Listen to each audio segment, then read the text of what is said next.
Hi use என்னன்னு தெரியுதா? சின்ன வெங்காயம், பச்சை மிளகா, புளி, தேங்காய், 2 பூண்டு, உப்பு, அவ்வளோதான். பச்சை மிளகா சட்னி. இதுதான் தோசைக்கு அப்புறம் பருப்பு சாப்பாடுக்கெல்லாம் சாப்பிட்டா சூப்பராக இருக்கும். பாருங்க.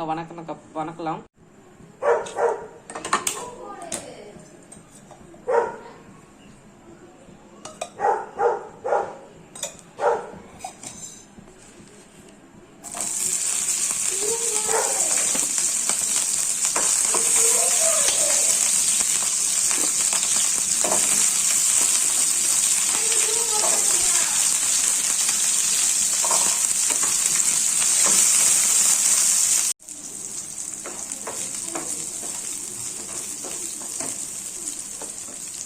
இப்போ தேங்காய்,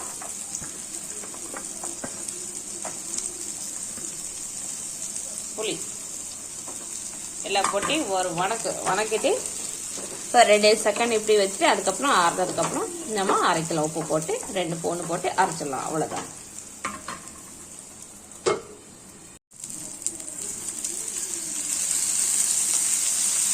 அவ்வளோதான். அப்புறம் 2 பூண்டு போட்டு கொஞ்ச நேரம் ஆற வச்சுட்டு கலக்கி ஆற வச்சுட்டு அப்புறம் அரைச்சதுக்கப்புறம் பார்த்துக்கலாம்.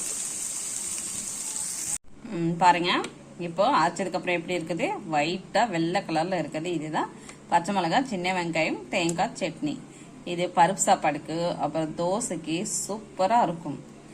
சைடில் இதை தாளிக்கலாம், தாளிக்காமவும் சாப்பிடலாம். ஒன்றும் பிரச்சனை இல்லை, நல்லா தான் இருக்கும். தோசைக்கெல்லாம் சாப்பிடுங்க, சூப்பரா இருக்கும். சாப்பிட்டு பார்த்துட்டு எப்படி இருக்கா சொல்லுங்க. செஞ்சு பாருங்க கண்டிப்பா.